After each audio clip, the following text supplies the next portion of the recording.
New fallout in the criminal probe into Rudy Giuliani after the feds have raided, famously, his apartment and office. Giuliani has been taking risks, like some other potential defendants we've been covering tonight. He's talking on his radio show every day this week. Giuliani's lawyer reportedly offering to bring him in for questioning 2 months ago.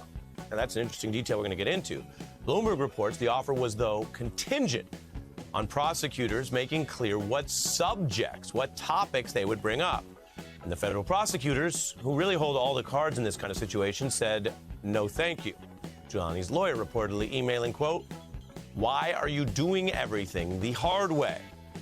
This gives us some glimpse into what Giuliani might have seen coming. Remember, it was big news when you had the raid, but his lawyers obviously had reason to believe there was something coming.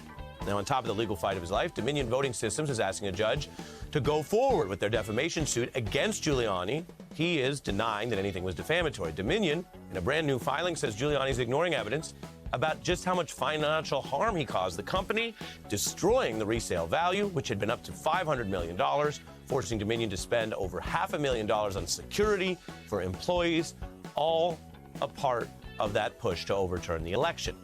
Joining me now is former SDNY prosecutor Danya Perry. Thanks for coming back. Thanks, Ari. Glad to be here. Great to have you. Let's go piece by piece. In the negotiations, what does it mean when Giuliani's side says, well, he would come in, but he wants kind of a topic outline?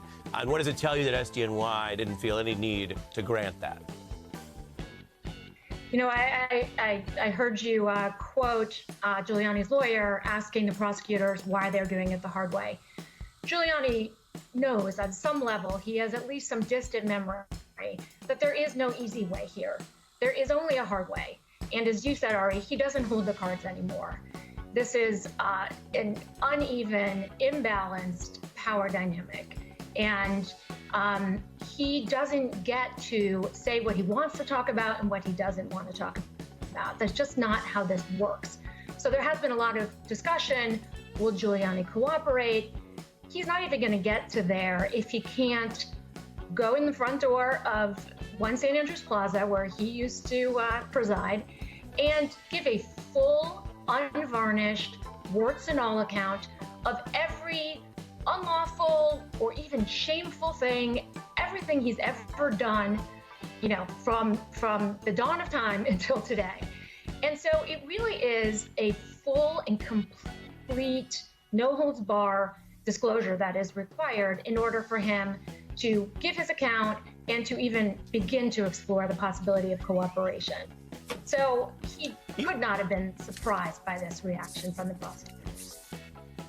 Yeah, and when he's also had this distance with Donald Trump, I was curious your view of how SDNY would look at this, because we mentioned, you know, we've talked about the whole idea of was he his lawyer or not, and he kind of was, but then he wasn't paid. Then Trump publicly threw him under the bus, said, I didn't direct him to do that. Now, again, that's tricky because Donald Trump lies constantly. There are many days where he lies more than he tells the truth. So the fact that he said that doesn't mean it's true. I want to be clear. But it could be worse for Giuliani, which is what one lawyer, George Conway, says. Let me read this point. What Trump has to fear from Giuliani, quote, Giuliani's admission that he was not conducting foreign policy, but helping Trump personally, is exactly what might make this sort of scheme prosecutable. Is that true in your view? Does SDNY care about those level of distinctions, or if they have him on more than one thing, that's kind of a lower order issue? I think that's a high level issue. As you and Joyce Vance said earlier in the program, a client who's facing criminal prosecution would be well advised to keep their mouth shut. Here, Giuliani and Trump, of course, are either ill-advised or simply take their own counsel and have been speaking for years. And so Giuliani has probably established or has established several elements of at least a FARA offense, as we have discussed.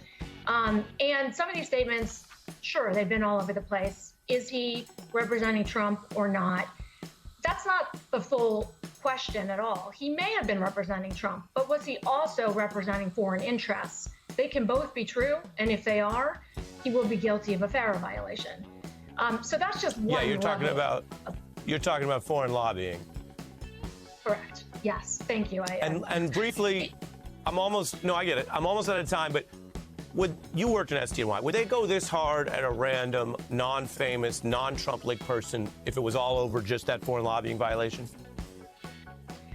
I suspect that there's more going on. I think, this is not just a paperwork offense, as some have argued. It goes well beyond that. But as you sort of alluded to, if he is representing Trump, that was a problem. If he wasn't representing Trump, that is a problem. And it could be even more of a problem if he was representing Trump. So I think every which way he turns, there could be legal peril. And Gotcha. but I do think that there may very well be more at stake than just a technical FARA violation. That's what I'm wondering. I have the easy part, which is just asking the questions. But the question I ask is this all over foreign lobbying, which is not nothing, or are they going this hard with the searches for this long because they have more than one count on foreign lobbying?